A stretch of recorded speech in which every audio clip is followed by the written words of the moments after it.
You're with Clement Manyathela. 702. Remember, you can watch this conversation on YouTube as well, so you can watch and listen at the same time. So just go to the 702 YouTube page, and you're able to watch this conversation. In fact, the entire show from the open line. So hello to all of you that have been watching on YouTube since the beginning of the show. So this morning I'm hosting the Deputy Minister of Defense and Military Veterans, Bantu Holomisa. He's in studio with us. Unjan. Aye. Looking forward to debate and discussions and questions. Yeah. And also, I see you that you are the grey?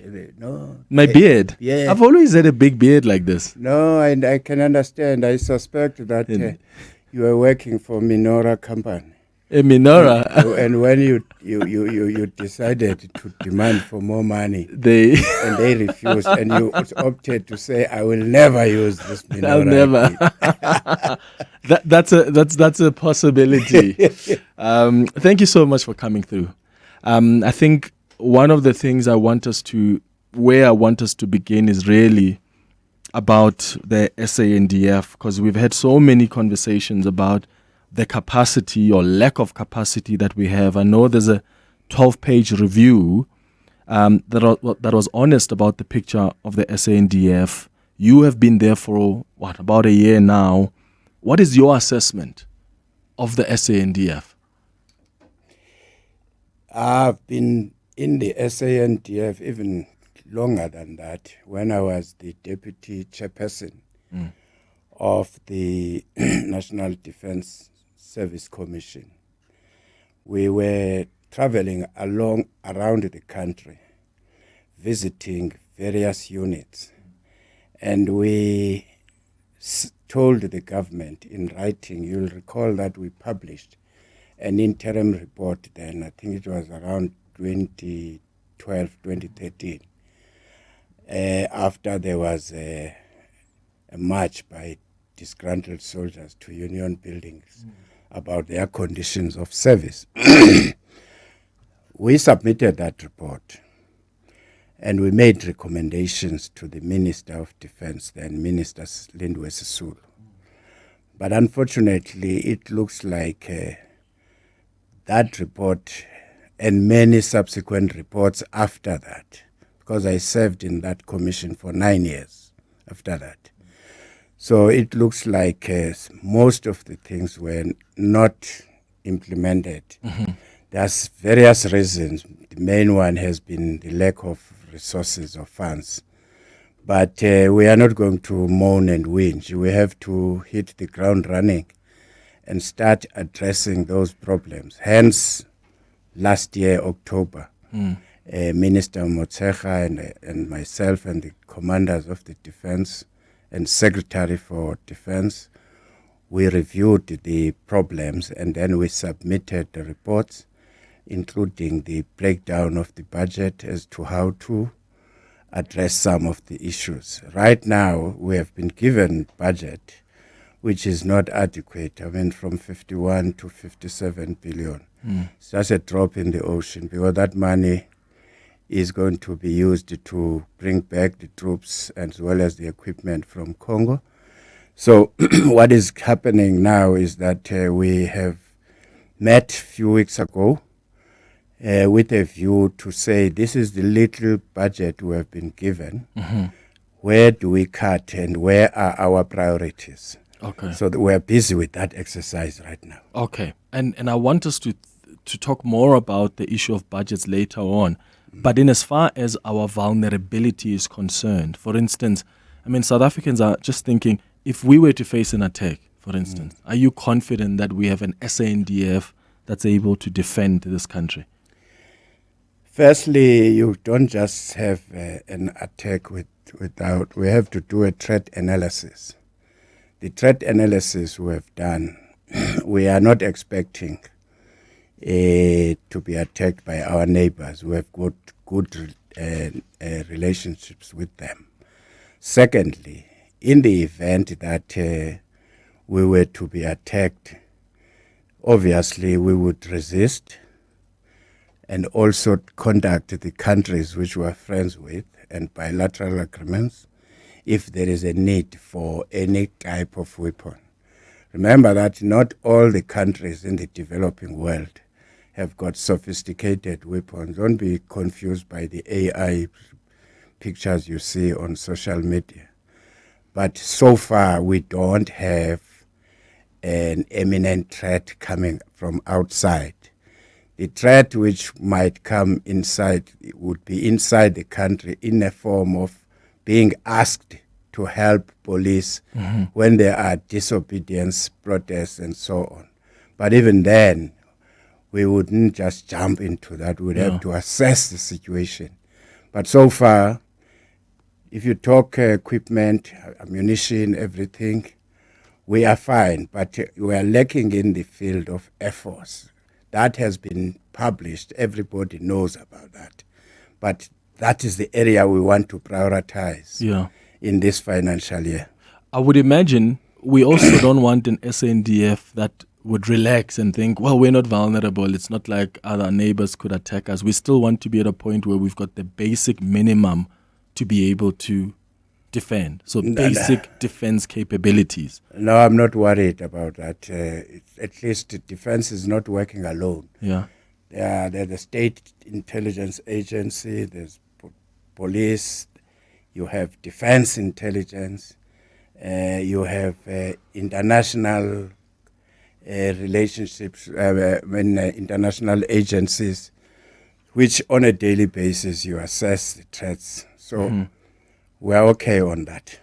What is missing with the Air Force? What's the issue? You will recall that in 1998, the government of South Africa took a decision that South Africa will invest more on social security as opposed to military security. And but even after that, Minister Modise and the government of South Africa then agreed or took a decision to replenish the Air Force and Navy, hence the scandal of arms deal. But when you look at that that consignment, you will find that there was no package for maintenance of those aircraft and the Navy. So you had to budget again in order to maintain them and order spares. So that was the error. But of course you can understand because comrades in corruption at the time were busy looting the resources. So the Air Force therefore had to suffer because of lack of funds to procure spares. But we're addressing that now. I'm not worried much. A number of helicopters are beginning to take off from the ground. And how are they doing that? Have you found some money to maintain? Yes. That was the budget for 2023-24 financial year. So in instances where, because yes, a threat, based on threat analysis, we're not really facing any potential need for SANDF to fight some outside external forces.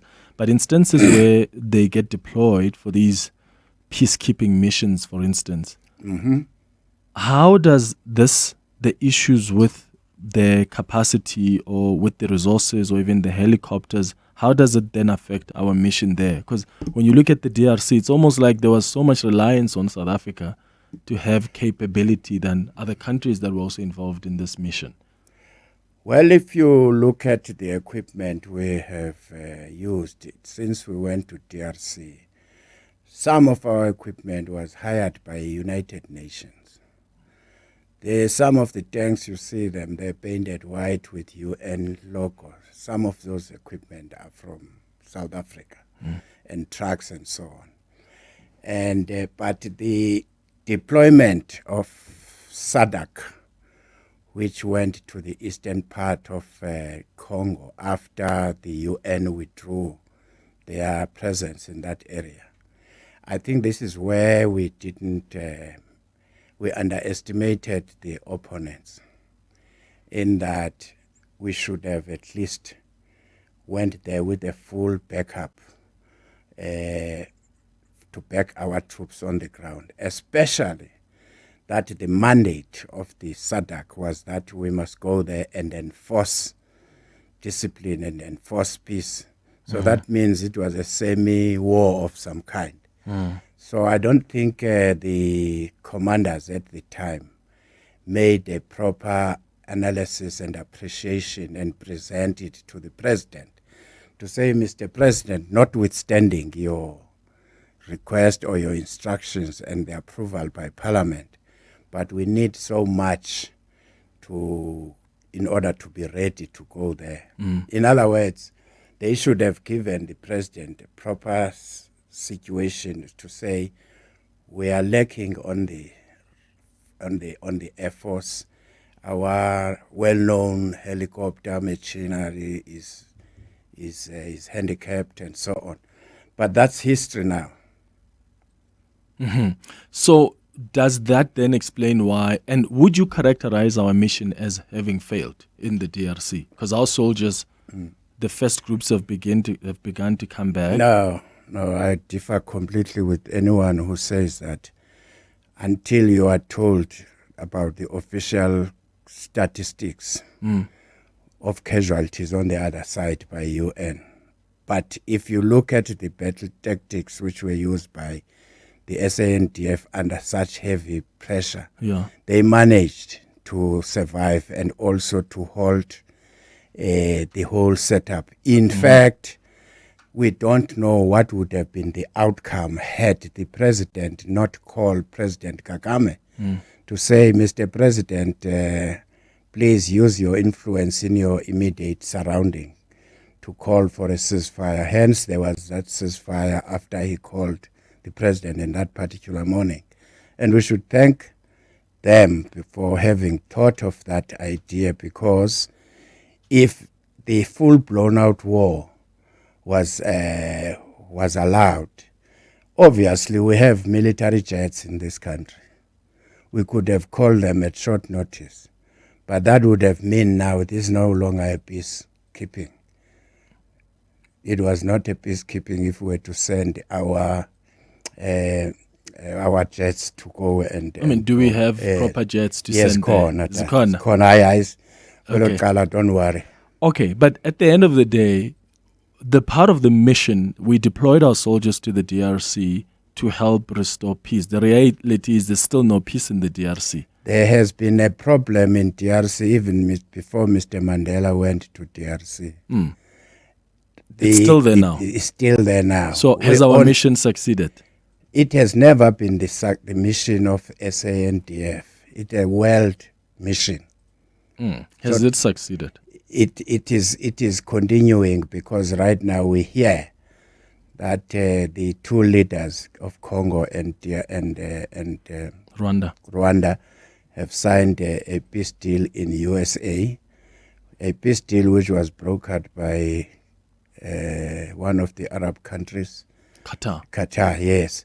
So it's a work in progress.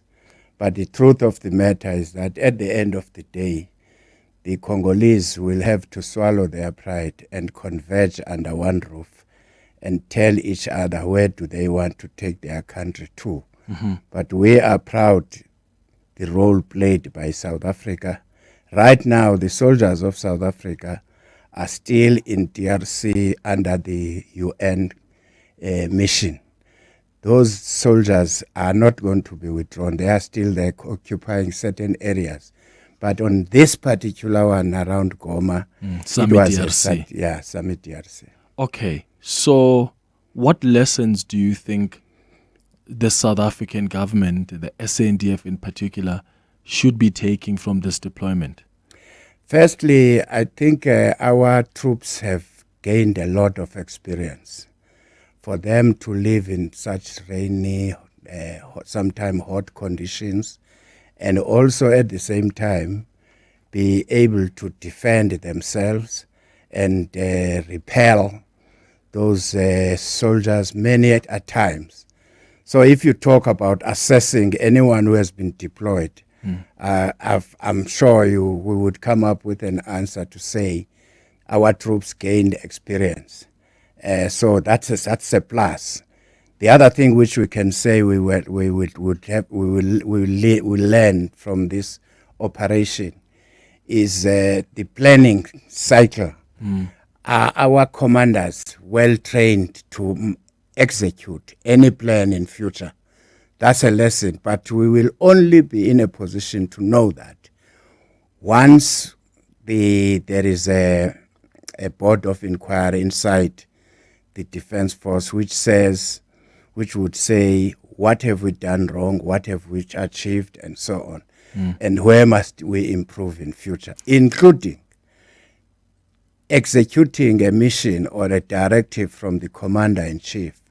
If country X says or UN says we want so many troops to reinforce in peacekeeping in future, surely any mistakes which were done where you just approve and then you don't give those troops support, financial support in terms of equipment, we will say, no, Mr. President, please call the Minister of Finance. So let's sit here with him or her, and then they agree. In other countries, you have a crisis committee. Other countries, you have what you call a budget committee, a war committee, so that when there are emergencies of this nature, you immediately say you have to follow the following rules in order to achieve mission A. But if you are going to wait in the current situation, and then you submit a report and the officials in the Department of National Treasury will tell you this and this and this and that, we have to reassess the situation, including disasters which we have in the country. Yeah. Donald Trump, I was watching his interview, I think a day or two ago, and he said, yeah, everybody has tried everything in the DRC. They failed. We have come and we had a conversation with the two leaders, and now we have a deal. And I mean, you can, of course, scrutinize this deal and how effective it is without the M23 rebels signing it and being part of it. But the reality is we decided to be involved in a peacekeeping mission that involves the deployment of the soldiers. But are you going to get peace through the barrel of a gun, or is it going to take sitting down with the different stakeholders and trying to find a deal there? Normally, when there's a conflict, Madiba taught us one thing, that you need to sit around the table. And nobody can deny that exercise that it has delivered. Here at home, if you look at the conflict of South Africa between black and white, militarily speaking, there was no winner. But the day the ANC and National Party agreed that let us sit around the table, we began to narrow the gaps. Whether we have finally narrowed them is up to us, but the truth of the matter is that the power was given to the black South Africans in 1994. How they use that power is another debate for another day. So I suppose the question I'm asking is, what happened to our ability to do that? Especially as South Africa, given the experience that we have. You speak about the lessons from Mandela. What happened to our ability to be that big brother who's able to sit with the Rwandan president and the DRC president and bring in the other stakeholders and say, let's have a conversation? Well, they have tried. The previous government have tried. I think even Cyril Ramaphosa has been trying. But where you are going to have a problem is when you negotiate with people without considering the external factors in that conflict. Now they are rearing their ugly head now. We're beginning to see them. The question is, sign a deal at what cost? The details of that deal are still yet to come. As you said, M23 is not part of that. It's not only M23. There are many units which are fighting. The FDLR is there. Can I put this to you, Deputy Minister, and let me know if you agree or disagree? I think part of the reason why we sort of have lost our credibility, especially with this fight in the DRC, is because we are seen to have taken a side. We went to fight with the DRC army against the M23. Who are the people that are needed on the table to end the war? So we are now, we can't send our soldiers in the DRC to fight with the DRC army against the M23 and then want to claim neutrality and say, hey guys, everybody come, let's sit and talk. That compromised our position. I don't think so. Firstly, we need to ask ourselves, who approached SADC after UN said they are withdrawing? The obvious question, the obvious answer is the government in power in the DRC. And therefore, the DRC approached SADC. And SADC took a decision without consulting M23 to say, go and defend the people of the DRC. So therefore, if you manage to cross that fire or cross that area, then you will be hit on the crossfire. That's why then you'll find that the lines were sort of blurred, because the mission was that we deploy troops as SADC to protect the people. But where we feel that they are not protected as threat, we must enforce that.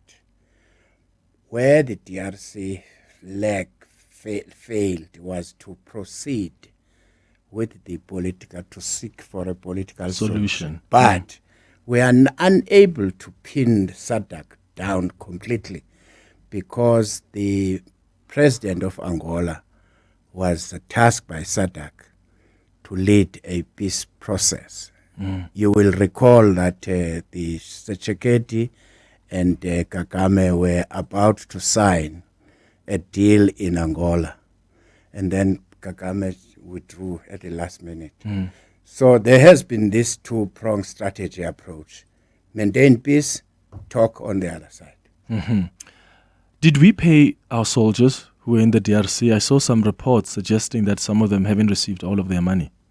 Yes, they have been paid, but they are claiming that they were not paid fully. But the union, I think, and the leadership of the SANDF and the affected people are addressing that. That's an administrative issue. It should not cause a major problem, because a printout will show how much was supposed to be received by soldiers, how much was given to them, where's the balance, why did you withhold it? Yeah, and the families who lost the fallen soldiers, any compensation? Has that policy, there is a policy there, and then also is under the HR of the department. They are dealing with those details. We have not yet at ministerial level received complaints that they are not working well. But in the event that there would be a request or a complaint, I'm sure the minister and the Minister of Finance will attend to that. All right, it's 10:31. 702. The Clement Manyathela Show. Let's walk the talk. 25 minutes before 11 o'clock, we're in conversation with Bantu Holomisa, the Deputy Minister of Defense and Military Veterans. We spent the first half hour talking more about just the capacity of the SANDF and what happens when we send our soldiers on these kind of missions on the continent, and of course the capacity that our soldiers have. I've got some WhatsApps that have come through. General, I'll ask you to wear the headphones. WhatsApps that have come on 072 702 1702. Hi, client. This is Patrick. Client, ask the general, where was all these intelligence he's talking about when there was looting in this country? Because he says like there's, like there is an intelligence. And another thing, I don't think it's comforting, to hear the general saying we don't have enemies, and in case there are enemies, we will contact other countries. I think, on my own observation, South Africa has really has no defense. It's just there, on paper. These guys cannot do anything. We can see what happened at DRC. And yeah, that's my take on this. Ndate Madimeja, Ndate Bantu Gamo, with your first question, are we ready to withstand a threat from outside? He's not answering you. The question was not whether we have allies or whether our bordering neighbors are threats. The question is, should a threat arise, can we deal with it? And mind you, a threat, an enemy does not care if you've done a SWOT analysis or not. You get what I'm saying? They will attack when they feel like it. They won't give you a heads up for an attack. So to talk about calling allies and whatever does not speak to whether 12 o'clock today, if we were bombed, are we ready to fight back and defend ourselves? It does not speak to that. So for that one, Shemar Araba. Thank you so much for the questions, General. So the two questions, the first one was around intelligence, and if we do have it, then where was it when we had things like the July unrest? And the second question, not satisfied with the answer you gave around whether or not we have defense capabilities. Should we be bombed right now, God forbid, or get invaded?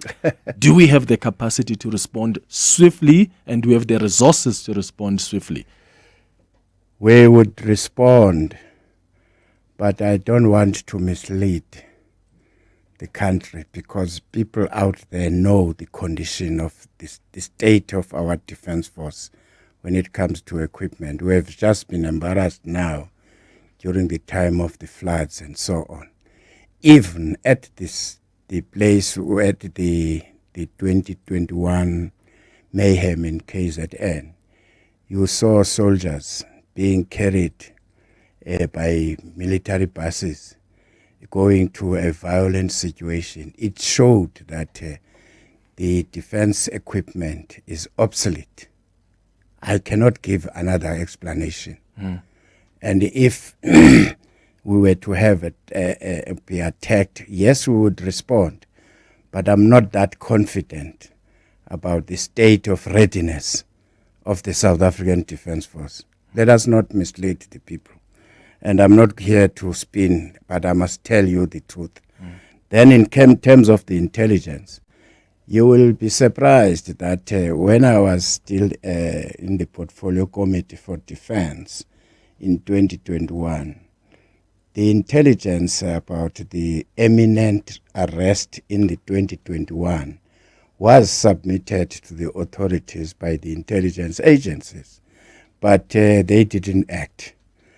I guess, therefore, they woke up after the 2021. You will recall Minister of Intelligence at the time of State Security, Minister Dlodlo. She said they had briefed the authorities but there was no clearance as to move on. So as far as the state of readiness for the SANDF, let Parliament do a thorough assessment. Every minister which I can think of, they have been complaining since time immemorial that the defense equipment or defense is declining.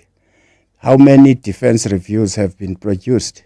Yeah. And the National Treasury just ignored. They have even ignored the president in 2023 who said the budget of defense must move from 0.57% of the GDP to 0.15 to 1.5% of the GDP. What have they done?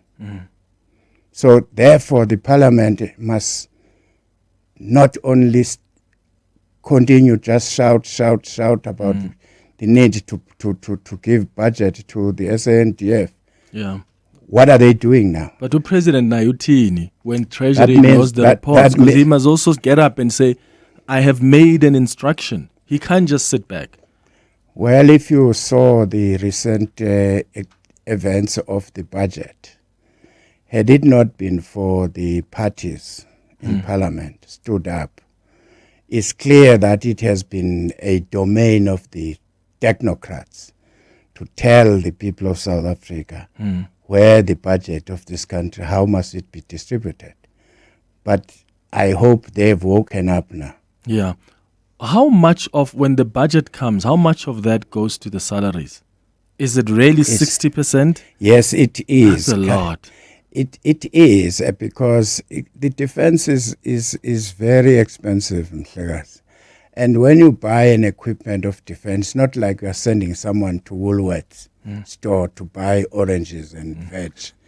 It takes another 3-4 years to place an order, like you want to order a ship or a helicopter or a jet. But right now, we are busy also talking to the private sector in line with the government policy, the private-public partnership. There are certain low-hanging fruits which the private sector can get involved, like maintaining of our bases or building new bases. Then you would approach a property developer, for instance, to go and build that unit or hospital. After 10, 15 years, after you have paid back the money to that private company, the building is taken back to the Department of Defense. So we have to be creative a little bit, because the best is not promising that we would ever replenish the defense force in the manner in which we want. Yeah. Let's go to some calls now. Ephraim, you're calling us from Alex. Good morning. Yes. Good morning, Clement, and good morning, the Deputy Minister. Morning, sir. Mine is said, and I know your disciplinary, your military, your defense as a general from the Defense Force, from South African Defense Force. Yes, mine is so sad. We have experienced some of a critical and criticism from the community. There's some information I got it after the unrest. The information said we have 11 Roy Falk helicopters, 0 is working. We have 24 Augusta helicopter, 0 is working. We have Superline helicopter, 4 of them, 0 is working. We have 8 normal helicopters, 0 is working. We have 39 Oryx utility helicopter, 1 is working. We have 86 rotary wings aircraft division helicopter in various from in fleet, 1 is working. All these reasons of this Air Force helicopters, they said the parts are not reachable. Now, since we as South Africans, we are worried about our safety, meaning we will cry about parts until Jesus comes. I know as Deputy Minister, you are the general. You know, and they put you under the bus because they make you Deputy Minister, so that you can have the more powers that you can do, as you know how as disciplined you are, as you can defend us as South Africans. We are worried, but we don't put pressure on you alone. But this question I'm raising, I know you can't answer it directly, but all the information I share I got it from TikTok. The other guy said, guys, look what we have exposed by the DRC incident. This is the reason why we have these things.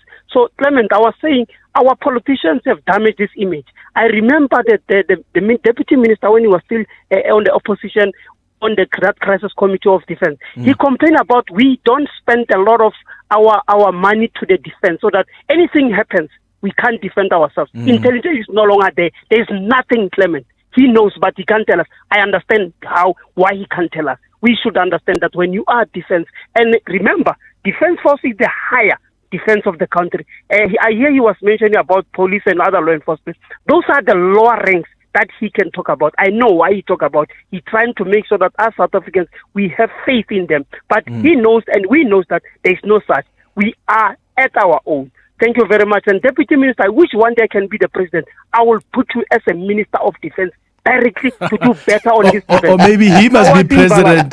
Maybe he must be president and put you as Minister of Defense. How about that? Ephraim and Alex, thanks for the call. We can't falter you because you are just unpacking in detail what I've already said, that the defunding of the defense has caught the eye of the president. Hence, he said, we need to change the situation around. But in terms of what I said earlier, I said the department is busy now trying to prioritize the little we have received from the National Treasury. In other words, we suspend some of the operations and say we are going to focus, make an example, on Air Force. That is the priority of the defense. So all this list you have mentioned is part of what I said, that there are challenges. Okay. Januz, Januz in Cape Town. Hi. Hi, good morning, Clement. Sure. Good morning, sir, Mr. Holomisa. The problem which we are also experiencing in our SANDF, I think I'm talking from the experience because I'm electrical contractor and I did many jobs for the Navy in Simonstown. So I've been there. I left because they didn't pay on the time. So anyway, that's not the point. The problem is I can see it's also discipline and motivation of our soldiers. Because you cannot have a discipline and motivation when they living in a very bad conditions. Their salary is not what they supposed to have. When in the meantime we got many generals, many higher ranked people, they SANDF, and we've got a huge salary. So they are very, very upset about it. Ordinary soldiers.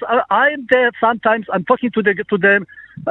So I'm talking from experience. I also was in the army for 2 years, so I know that discipline and motivation and the morality of the soldiers are very important. We cannot have a situation when the generals earn millions and soldiers are suffering. Yeah. How you can motivate such an army?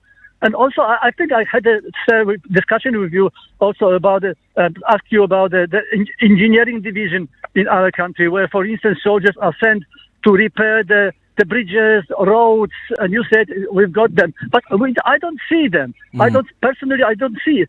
Okay, got it. Januz, thank you so much in calling us from Cape Town. I think we got the questions now. The issue of morale and discipline. You can't have generals getting paid millions, but the soldiers are not getting what they deserve.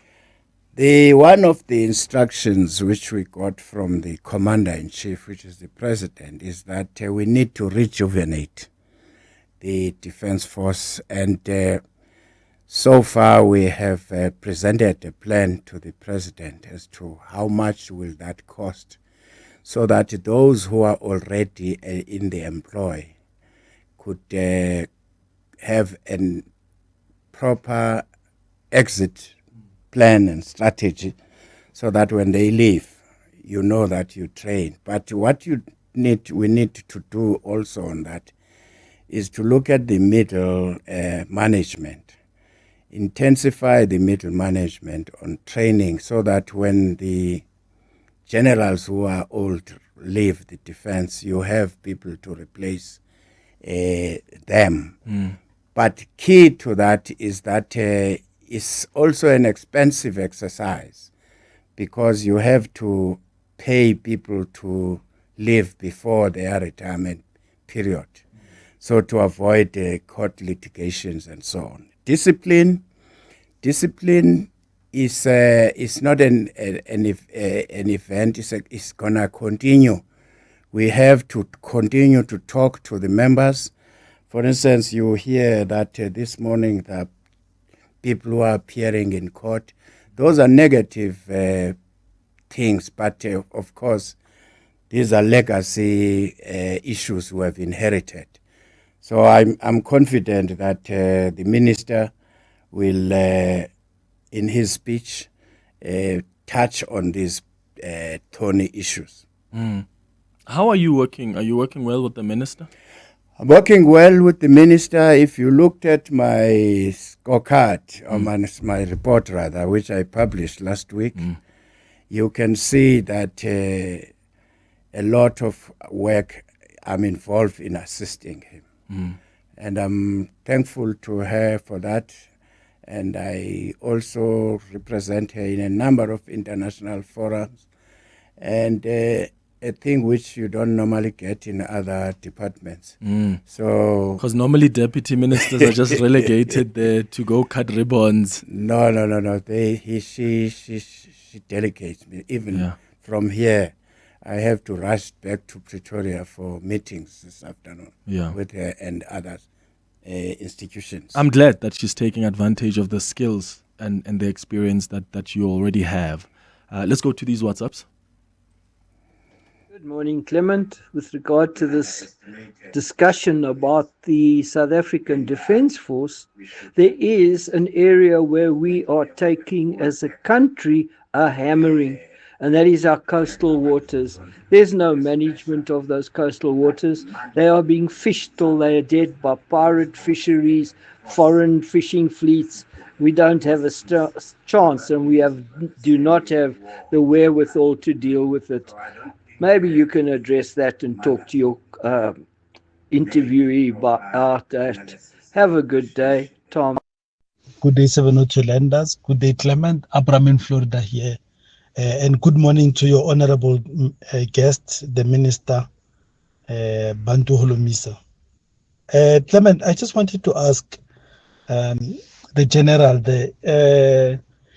why is the intake of the SANDF kept at 25 for people with qualifications and at, I think, 18 or 20, somewhere there, for people with matric, right? And the unemployment rate is so high when at Clement, to a level where they could have at least upgraded it to 35 for the intake, as they are doing with the subs and Metro Police. Thank you, Clement. Thank you. General? Well, I will have to check on what you are saying. The truth of the matter is that we have to be to be careful when we select for soldiers, especially now that we want to have our own independent institutions within the Defence Force. You see, if you've got maths and accounting, it works well for the Defence Force because you can have your own internal auditors. Then if you talk about training people on AIs and you talk about training people on high-tech, artillery, Air Force, these are the young fellows we are targeting. But I'm surprised that you say the limit is only up to 25. I'll have to verify and check on that. And as far as the vessels are concerned to patrol the coast, they have also been affected, as you have read, by the lack of funding. But I saw recently we received a new vessel which is reinforcing the patrols along our coast. Yes, our coastal areas are vulnerable, but we can point fingers, but the fingers which we need to point at is at a decision which was taken in 1998, wherein we said we want to put more money on social security and as opposed to military security. But even that one, we ended up as a country being dubbed as consumers because the cake which we inherited is depleted. And even Mbeki Mandela era, they tried their... But now, if you look at the demands from the people on social levels, there's increase. And but in terms of security, it's high time that now we need to rearrange our priorities so that we can speak confidently on the questions which have been raised here. Yeah. Hi, Clement. Thanks for a lovely show. I just had to weigh in on this one because it's one that sits strongly on my heart. I'm an ex-SANDF member. I live in Qatar, so I'm listening all the way from Qatar. So what I wanted to further emphasize is that we continue to see our borders being breached by illegal immigrants, and the SANDF just stands by, even though it's their primary mandate to secure our borders. How come is it that they don't fetch these people who are killing our kids, who are destroying the future of our youth by selling drugs, who are selling counterfeit goods, who are even killing young children because they sell illicit, non-quality goods. I mean, you can go anywhere in the world, you won't see this happening. Why is it that our SANDF is just standing by? Thank you for that. Just another question, General. There's another question on what's the ratio of generals to troops in the Defence Force currently, because it seems we have quite a top-heavy structure at the moment. And what would be your views on bringing back conscription as well? The first question, I would say it depends on the political will of the party which has been running this country. Why did they allow free movement? Why did they not enforce laws? Even if you can go to any town in South Africa. This is a cultural shock to some of us who have been in the administration before, where someone can just put a cell in front of another shop and they don't account, they don't pay tax. And other people are coming from other countries, from Asia, all over. And they just come here and they don't pay tax. So that is a challenge which is facing the GNU. It is being debated. But on the question of borders, the Border Management Committee, the Home Affairs, the Police and Defense, they have been meeting every now and again to improve the patrol of the areas, but investing more on buying more drones so that you can have nice war rooms in every area where you see people crossing, then you can send them. But I still maintain that there is a message which is missing from us as politicians in government to say, if you allow some people from Northern Africa and come through Beit Bridge or whatever border post, you are actually depriving the people of your people who have lived here together peacefully for years. So please assist us to make sure that those people don't cross and use your country. We've got 20 seconds left, and then on the ratio of the generals, the structure, well, and conscription. It looks like a funnel. Yeah. The general structure is heavy. Let's admit that. But over the time, that's why the president was saying, General, you have old generals. Come up with exit strategy. That matter is being discussed in the department. Then the issue of the conscription. It would be popular today, conscription, as opposed to the old apartheid era conscription. Yeah. Because right now it would inculcate a culture of ownership and promote patriotism among South Africans. I would support such an exercise. But the priorities, you were complaining about 60% going to salaries. Yeah. It's not going to be for free. Yeah, it's going to increase that wage bill. Thank you, General, for coming through. I really appreciate it. I really appreciate it when we have people in ministries who come and they actually know what they're talking about. That's very rare. Thank you so much for coming through to chat to us. Hanging out with Clement on 702. Let's walk the talk.